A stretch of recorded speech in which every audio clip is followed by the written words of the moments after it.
on a collectivement perdu une part de notre concentration avec nos nouvelles habitudes de travail, avec nos nouvelles habitudes de scroller sur notre téléphone. Skill Me Up. Bienvenue sur Skill Me Up, le podcast qui développe tes compétences et celles de tes équipes. Chaque semaine, avec mes invités, on décode les éléments clés d'une stratégie de formation pertinente et petit à petit, on t'aide à construire la tienne. Je suis Delphine Moncorgé et je t'invite à me suivre dans ce nouvel épisode. Bonne écoute! Cet épisode est soutenu par Dict AI, c'est l'application qui a changé mon approche des conférences, des réunions et même des entretiens. Elle permet de retranscrire intégralement les prises de parole, de les synthétiser sous forme de compte-rendu, mais aussi de les analyser en mode SWOT, carte mentale ou rapport personnalisé. Depuis que je l'ai découverte, j'en parle à tout le monde et je ne voulais pas manquer de t'en informer.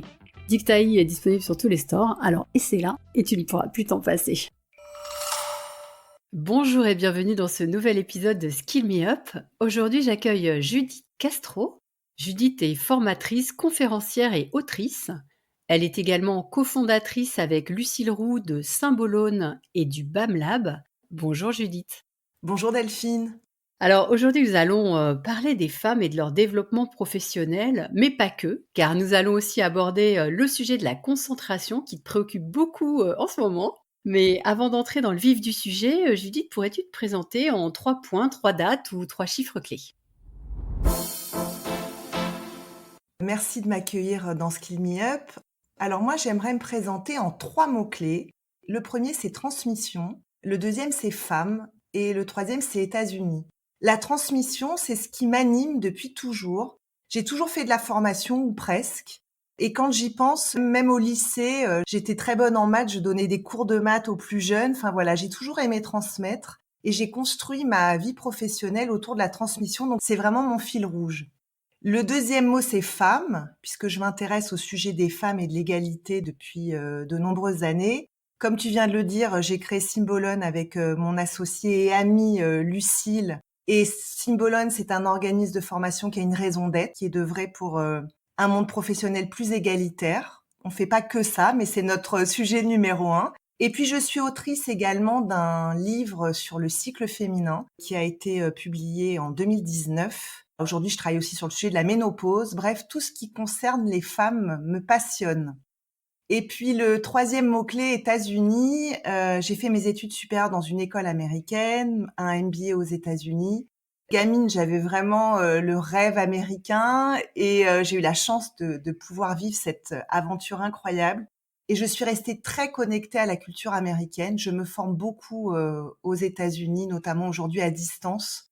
Et je suis très à l'écoute de ce qui se passe là-bas, parce que souvent ils ont un train d'avance sur certains sujets. J'aime beaucoup m'inspirer, des universités américaines notamment. Super. Merci Judith pour cette présentation.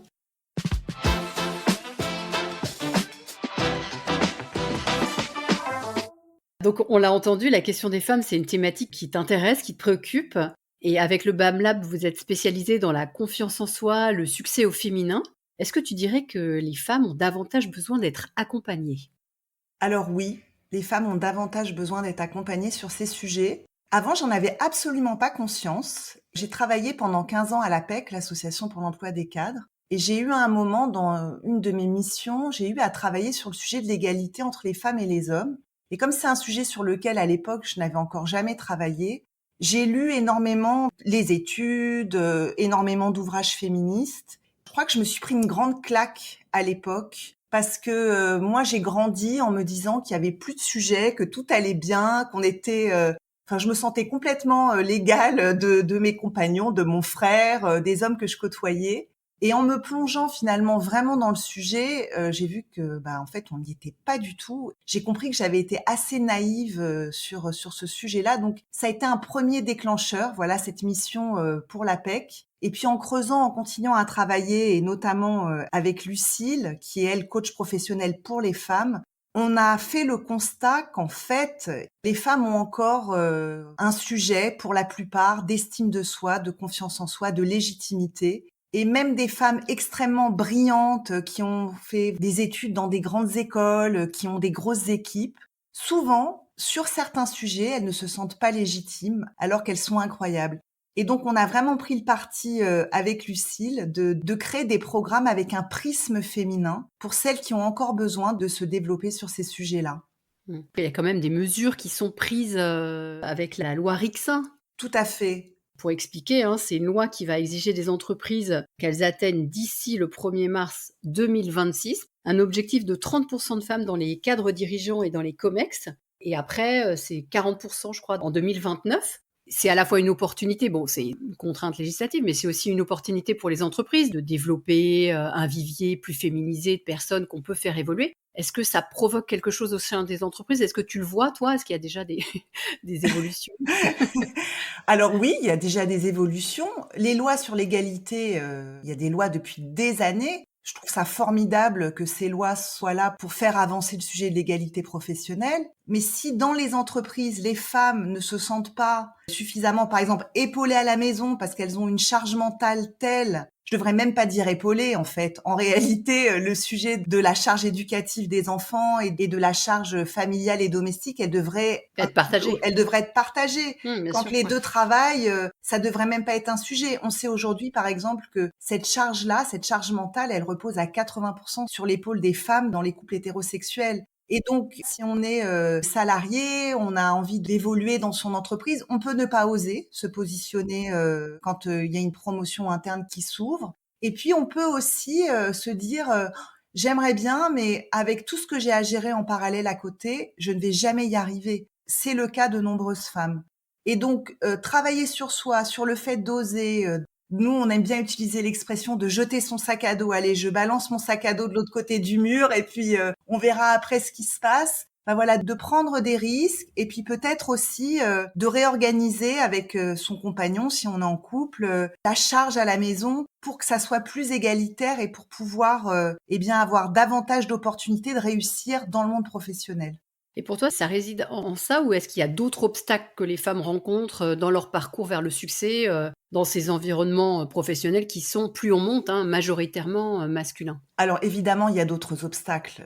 Ça serait extrêmement culpabilisant de faire reposer Oui. sur les femmes toute la charge justement de certaines barrières. Il y a encore beaucoup de stéréotypes de genre sur le fait que certaines femmes, pour certains postes, qu'elles soient moins qualifiées ou qu'elles vont moins y arriver, ou que si elles sont mamans, elles n'auront pas La disponibilité. la disponibilité, l'espace nécessaire et des biais souvent inconscients. Je pense à une femme qu'on a accompagnée il y a quelque temps qui est directrice commerciale dans l'industrie agroalimentaire d'une très belle boîte. Elle est assez jeune, elle est belle et elle nous raconte que régulièrement, quand elle arrive, si elle accompagne un des membres de son équipe en rendez-vous commercial et que cette personne est un homme et notamment si c'est un homme plus vieux qu'elle, il arrive qu'on ne la regarde même pas en pensant qu'elle est l'assistante de cet homme, alors qu'elle est sa directrice. Et ça lui demande toujours un effort supplémentaire par rapport à un homme et qui arriverait et qui de fait aurait une légitimité en tant que directeur commercial. Et alors donc tu formes et tu accompagnes des femmes vers cette confiance, développer cette confiance en soi, etc. Quel type de transformation tu as observé chez ces femmes et d'ailleurs combien de temps ça prend avant de pouvoir observer des transformations? La particularité de tout ce qu'on propose, c'est du passage à l'action. Nous, on aime beaucoup dire au sein de Symbolone, et moi je le dis tout le temps dans ma vie de formatrice, c'est que la théorie sans passage à l'action, c'est du blabla. Notamment quand on travaille sur ces sujets de développement, de confiance en soi, estime de soi. Si je comprends des concepts, c'est déjà génial. Mais si derrière, je n'en fais rien, si je ne passe pas à l'action, déjà pour ancrer mes apprentissages et pour mettre concrètement en mouvement ce que je viens de comprendre, et ben en fait, c'est comme si je lisais un super bouquin de développement personnel, que je le rangeais dans mon armoire et que je me disais ah ouais, c'était hyper intéressant. Mais au final, rien. Et donc, avec ce parcours, on propose à nos apprenantes de réaliser des challenges chaque semaine en lien avec le sujet qu'elles ont travaillé.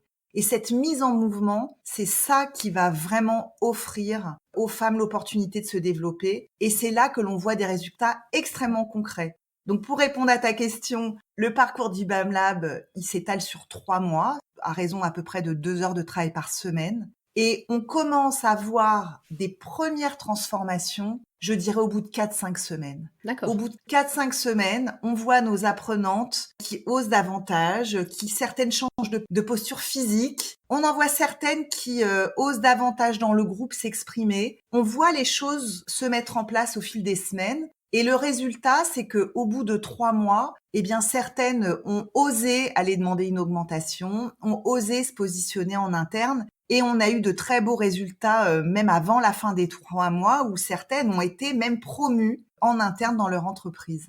D'accord, donc ça a eu un réel impact sur leur développement professionnel, leur carrière, on va dire. Complètement, complètement. Et donc, il y a des challenges individuels, on leur propose aussi des challenges collectifs. Et dans les retours qu'elles nous font, elles nous disent, mais alors déjà, individuellement, les challenges, c'est une expérience, hein, voilà, et avec, pour certaines, beaucoup d'émotions. Pour les plus introvertis, on va leur demander de se filmer. Enfin, voilà, c'est pas forcément évident. Et puis, les challenges collectifs, c'est une opportunité incroyable de créer de la cohésion et en interne, d'avoir un réseau et des liens qui se nouent entre ces femmes.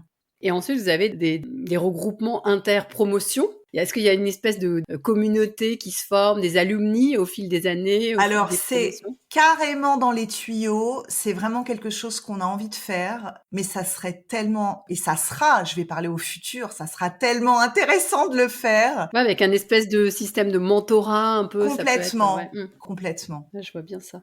En fait, cette formation, et ce coaching, en fait, formation coaching, je sais pas C'est comment un on peut mix, appeler. tu as Ouais, c'est un complètement mix des 2, raison. hein, C'est un c'est mix entre de la formation et du coaching. quel impact ça peut avoir sur la performance des équipes et la culture d'entreprise? Parce que ces femmes, elles sont dans une entreprise, donc Oui. certaines ont été promues, ok, donc ça c'est, j'allais dire, le bénéfice pour elles-mêmes, mais quels sont les impacts que ça peut avoir pour leur équipe, leur manager, l'entreprise en général? Est-ce que tu peux le percevoir? Je vais donner un exemple vraiment qui nous a beaucoup marqué dès le début. C'est une commerciale qui était extrêmement volontaire pour faire cette formation. Son N+1, honnêtement, il n'était pas très chaud parce qu'il pensait qu'elle avait déjà une charge de travail qui était importante et il avait peur que ça soit trop pour elle de gérer ça en plus. Et bon, elle a vraiment insisté. Enfin, elle était extrêmement déterminée à faire cette formation. Et en fait, ses résultats commerciaux ont explosé. Et j'en ai beaucoup parlé avec elle en lui disant comment tu l'expliques en fait. Et elle me dit déjà je me sens beaucoup plus alignée avec qui je suis, mes valeurs, donc je me sens complètement dans le juste quand j'échange avec un client.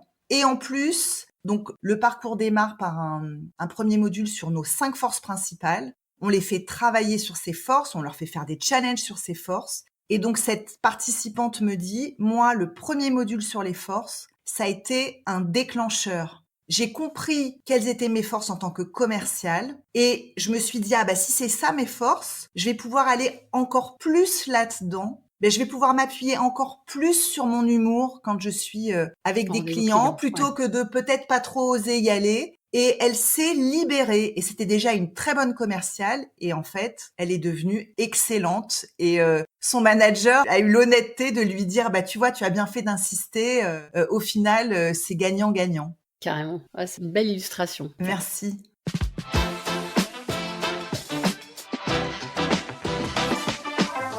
Ah, Judith, en préparant cet épisode, tu m'as communiqué un chiffre qui m'a inquiétée. Tu m'as dit un cadre sur 2 est interrompu toutes les 2 minutes. Moi, je trouve ça affolant. Et du coup, puisqu'on aborde la partie concentration, et quelles conséquences observes-tu donc sur la productivité des collaborateurs face à ces interruptions, ce manque de concentration qui du coup, on l'observe partout, mais en entreprise particulièrement, ça devient inquiétant. Alors moi, je vais te poser une question, Delphine, et je la pose vraiment aussi à tous les auditeurs et auditrices qui nous écoutent. Delphine, est-ce que tu as remarqué que ces dernières années, tu étais moins concentrée en lisant ou en travaillant sur un dossier de fond? Et donc, je pose la question aussi aux personnes qui nous écoutent. Est-ce que vous avez remarqué ça? Et moi, je te répondrais oui, mais c'est aussi depuis plusieurs années, et aussi parce que je suis très sensible à mon environnement, donc même en open space, etc., toutes mes antennes sont ouvertes, donc j'ai beaucoup de mal à me concentrer. Alors oui, effectivement, je vois où tu veux en venir par rapport aux notifications, je les coupe, hein, donc ça, je les coupe. Mais je vais tendre l'oreille, je vais écouter, et voilà. Et c'est vrai que ça s'est accentué. Ça s'est accentué. Alors, tu parles d'open space. Ça s'est accentué avec l'hyperconnectivité, avec les réseaux sociaux, le fait de passer très rapidement d'un sujet à un autre. le fait aussi que tout aille de plus en plus vite. Et en fait, on a collectivement perdu une part de notre concentration avec nos nouvelles habitudes de travail, avec nos nouvelles habitudes de scroller sur notre téléphone. Et mon point de départ, moi, j'étais quelqu'un d'ultra concentré. J'étais une grande lectrice. Quand je lisais un bouquin, je rentrais dans une espèce de bulle. On pouvait m'appeler, on pouvait crier Judith. Je n'entendais rien. J'étais complètement happée dans la lecture ou quand je travaillais sur un dossier de fond. Au fil des années, ça s'est étiolé et je m'en suis pas tout de suite rendu compte. Tu sais, ça me fait penser à cette histoire de la grenouille que l'on met, qui cuit tout doucement dans sa marmite et qui finalement n'a pas le réflexe de s'enfuir parce qu'elle ne se rend pas compte qu'on est en train de la cuire à feu doux. Et en fait, pour moi, ça s'est installé de cette même manière, doucement mais sûrement, jusqu'à ce qu'un jour, je réalise qu'en fait, j'avais perdu cette concentration absolue sur laquelle je pouvais m'appuyer vraiment depuis que j'étais enfant, en fait. Et je me suis dit, bon là, c'est un sujet qui me touche moi, mais en fait, c'est un sujet qui touche tout le monde. Et pour en avoir discuté avec beaucoup de personnes autour de moi, oui, ça nous touche tous et toutes. On a perdu en cette capacité de concentration. Et le fait de zapper, de passer d'un sujet à l'autre, d'aller de plus en plus vite, eh bien, ça dessert notre concentration. J'ai une anecdote sur les interruptions et sur à quel point les interruptions nous font faire des erreurs. On n'en a pas forcément conscience. La 3e cause de mortalité aux États-Unis, c'est les erreurs de médicaments.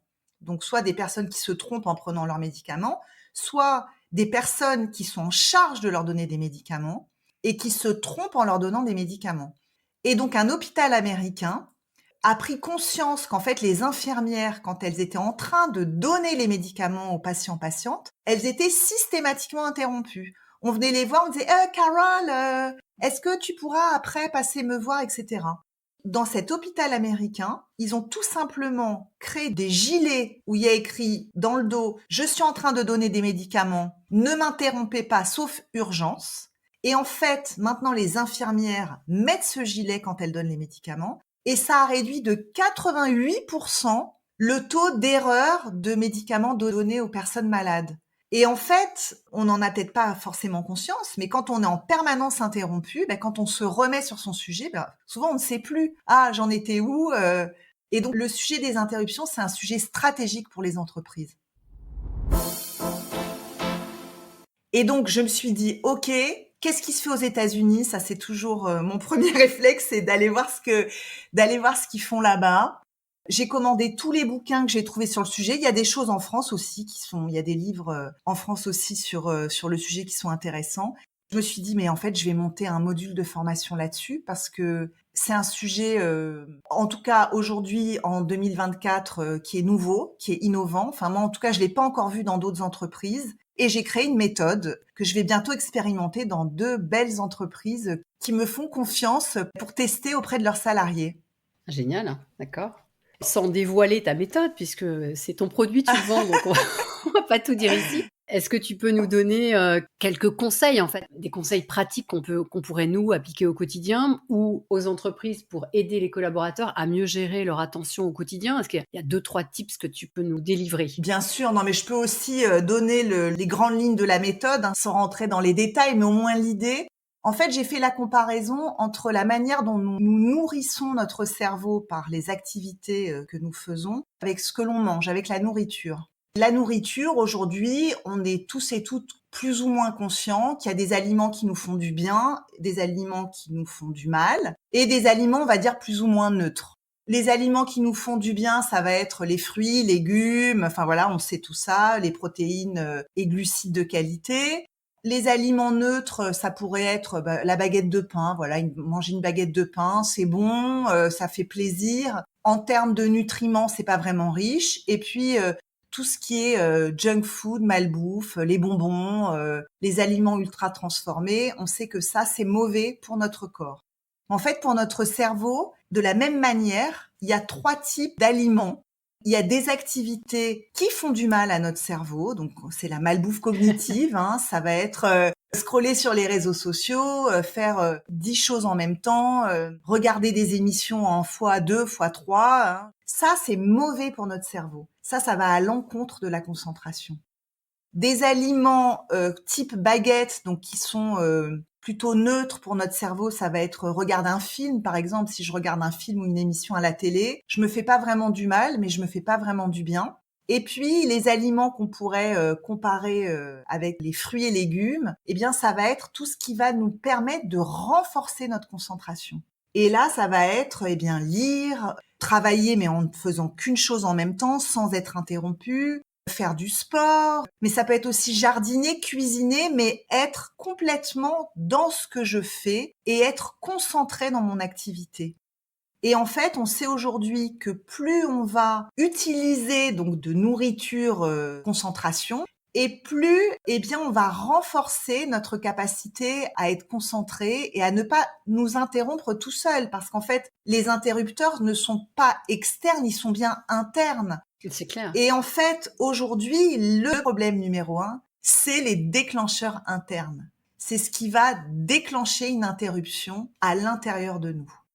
Ouais, d'ailleurs, moi, je le vois souvent en discutant, on se dit: «Ah bah tiens, ça me fait penser à ça, tiens, je vais vérifier sur mon téléphone». Du coup, bah, sur le téléphone, il y a 2-3 notifs qui sont arrivés entre-temps, on passe dessus et puis au final, bon, on oublie pourquoi on avait pris le téléphone, on répond même plus à la question et voilà, Exactement. c'est un truc de fou. D'ailleurs, j'ai un petit truc à Oui. proposer, je mets mon téléphone dans une autre pièce quand je veux être sûre de ne pas y toucher. Le mettre en mode avion à côté de moi, ça ne suffit pas, je le mets carrément dans une autre pièce qui fait que ça m'oblige à bouger et cetera et donc je réévalue la nécessité d'aller l'attraper et éventuellement être happée à aller, consulter le reste des notifs, quoi. Complètement. Et alors, tu sais, moi, l'image que j'utilise, c'est imagine que ton téléphone, c'est un paquet de bonbons que tu adores. Il est toujours à proximité et en fait, la tentation est trop grande. Donc, dans la formation, cette bonne pratique que tu donnes, et je te remercie de la partager, elle fait vraiment partie des tips faciles à mettre en application et vraiment à la portée de tous et toutes. Et moi, ce que je recommande aussi, c'est de se racheter une montre. Moi, je me suis rendu compte du piège de juste vouloir regarder l'heure sur mon téléphone. Donc, avant de me racheter une montre, je me disais, tiens, quelle heure il est? Je prenais mon téléphone et en fait, je regardais absolument pas l'heure. Je voyais que j'avais 3 notifications et je partais je perdais toute notion du temps et puis je reposais mon téléphone et en fait, je ne savais toujours pas l'heure qu'il était. Donc, en fait, juste de se racheter une montre, alors de préférence pas connectée, hein, parce que sinon c'est le même problème en pire, et de se dire, mais en fait, quand j'ai envie de regarder l'heure, je vais juste regarder ma montre. Voilà. Et il y a plein de bonnes pratiques, des choses très simples à mettre en place, comme par exemple réorganiser ses applis sur son téléphone. On sait aujourd'hui que certaines applis vont nous aspirer, on les range. Et là, il y a des techniques de rangement pour optimiser en fait l'utilisation de son téléphone. Bon, bah, très bien, ça donne envie d'aller, suivre cette formation pour en avoir plus en tout cas. Merci. Pour terminer, quelle méthode pédagogique tu as prévue pour capter l'attention justement de tes apprenants? Ah, j'adore que tu me poses cette question. Alors tout d'abord, je vais leur faire expérimenter. Je vais les mettre dans des situations, mais là j'en dis vraiment pas plus parce que faut que ça soit la Ouais, faut pas surprise dévoiler. Ouais, carrément. pour Ouais, les ouais. participants et participantes. Mais je vais les faire vivre certaines expériences qui se rapprochent finalement de ce que l'on vit au quotidien, notamment avec les interruptions, mais pas que, pour ressentir vraiment et au niveau émotionnel, comprendre ce qui se passe dans notre cerveau quand on vit tout ça. Donc l'expérimentation, ça c'est pour moi quelque chose qui est toujours extrêmement important.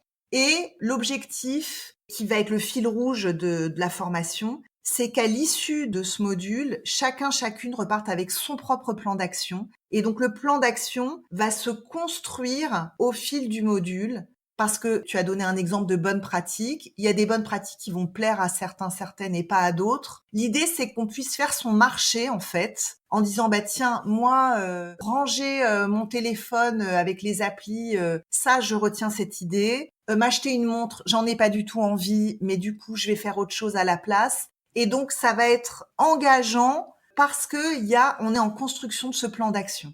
Bah, j'ai hâte d'en savoir plus et surtout d'avoir tes retours quand tu l'auras déployé pour connaître les feedbacks des apprenants. Ça va être intéressant à suivre. Merci Delphine. Maintenant, nous allons passer aux questions signatures du podcast.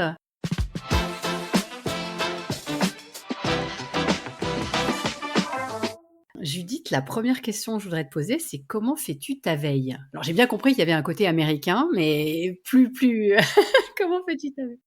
Alors bon, comme on est Calliope, bon, on a notre veille classique avec nos alertes de tout ce qui concerne la formation. Ça, c'est, je pense, comme plus ou moins tout le monde. Moi, je vais chercher aux États-Unis. Je vais sur les sites américains, je vais sur les sites d'universités. Les universités américaines aujourd'hui, elles ont une offre de formation et des sujets. Il y a des MOOC gratuits. Enfin, il y a des choses incroyables pour les personnes qui comprennent l'anglais. On peut vraiment aller explorer des nouveaux sujets. C'est vraiment fabuleux. Donc, je suis inscrite à des newsletters, mais surtout, j'ai une démarche très proactive. Je vais chercher de l'info. Les universités dont tu parles, tu pourras nous donner des 2-3 liens peut-être? Il y a plusieurs applis, mais moi j'en recommande une, c'est edX, donc ED pour éducation et X. Et sur edX, donc il y a le site en ligne et il y a l'appli sur le téléphone pour Pour rester cohérente? voilà, pour rester cohérent.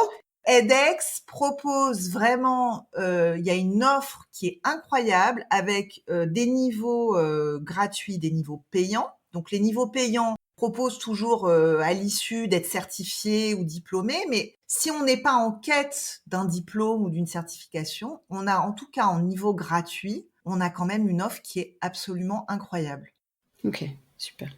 Est-ce qu'il y a une formation qui a eu un impact particulièrement important sur toi et si oui, laquelle et pourquoi? Alors ben justement, sur edX, j'ai suivi une formation de Harvard qui s'appelle Managing Happiness, manager son bonheur en fait. Et c'est une formation qui démontre qu'en fait, le sujet du bonheur, c'est un sujet qui peut se développer comme tout sujet, et ça s'appuie sur de la recherche scientifique.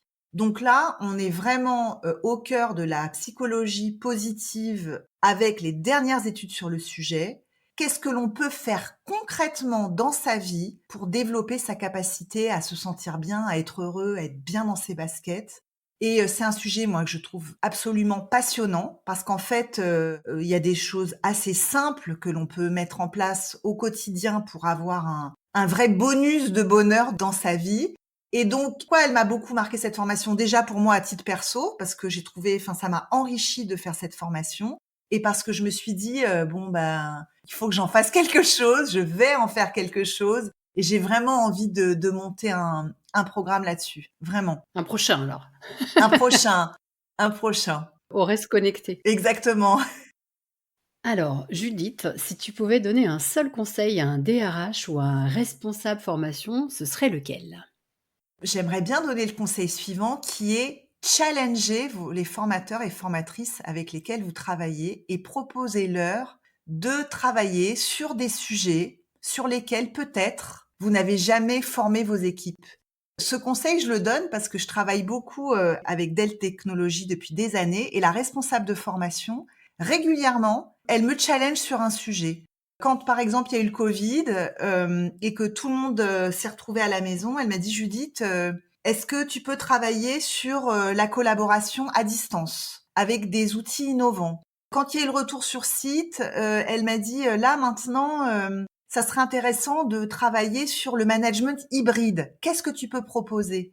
Et en fait, c'était des sujets qui étaient nouveaux pour moi. Déjà, j'ai adoré travailler sur ces sujets-là. Et en fait, ça m'a obligée à aller chercher ce qui se faisait, ça m'a obligée à avoir une vraie réflexion et à proposer une formation qui était au cœur de leurs besoins. Et ce réflexe de challenger les OF ou formateurs, formatrices indépendants avec qui on travaille, je pense que la plupart des DRH ou responsables formation ne l'ont pas forcément. Et pourtant, ça fait avancer tout le monde. C'est clair. Ouais, c'est une bonne proposition, merci. Merci. Quelle est l'actu récente ou prochaine que tu aimerais partager avec nous, Judith? Bon, je vais être dans la redite, hein, mais mon actu là, et puis je suis à fond dedans, je suis complètement focus sur ma formation de gestion de l'attention. C'est mon actu, voilà. Après, je suis pas fan de mon titre, donc pour l'instant, je l'ai appelé gestion de l'attention, stratégie pour une meilleure concentration. Donc si les gens ont envie de m'écrire pour me faire des propositions, je suis mais vraiment, vraiment hyper preneuse. Et pour terminer, Judith, est-ce que tu aurais une suggestion d'invité pour un prochain épisode de Skill Me Up? Eh ben volontiers, je te recommande, Delphine, d'inviter Magdalena Turin, qui est une formatrice et une femme que je trouve incroyable, que j'ai rencontrée il y a quelques années. Elle animait une conférence et je m'étais dit, waouh, cette femme est tellement passionnante. Aujourd'hui, elle travaille surtout sur des sujets de prise de décision et de faire les bons choix. C'est un sujet qui est vraiment intéressant et qui peut concerner quasiment tout le monde pour le coup. Ouais, c'est clair. Ouais, très bien. Bah, je ne la connais pas, donc je la contacterai de ta part. Merci beaucoup, Gilite. On arrive à la fin de cet épisode. Merci beaucoup pour tout ce que tu nous as partagé, que ce soit à la fois sur le sujet du développement professionnel des femmes et sur le sujet de la concentration. J'espère que ça donnera aux personnes envie d'explorer les deux déjà et puis et de se renforcer sur ces 2 points. Donc merci beaucoup à toi. Et puis je te dis à très bientôt pour avoir des nouvelles de ces 2 promotions. Merci Delphine et bravo pour Skill Me Up. Merci beaucoup. À bientôt. À bientôt. Au revoir. J'espère que cet épisode t'a inspiré. S'il t'a plu, pense à ajouter plein d'étoiles sur ta plateforme d'écoute. Et si tu veux booster ta stratégie de formation, contacte-moi sur LinkedIn. Rendez-vous la semaine prochaine avec un nouvel invité. D'ici là, abonne-toi, belle journée et à très vite.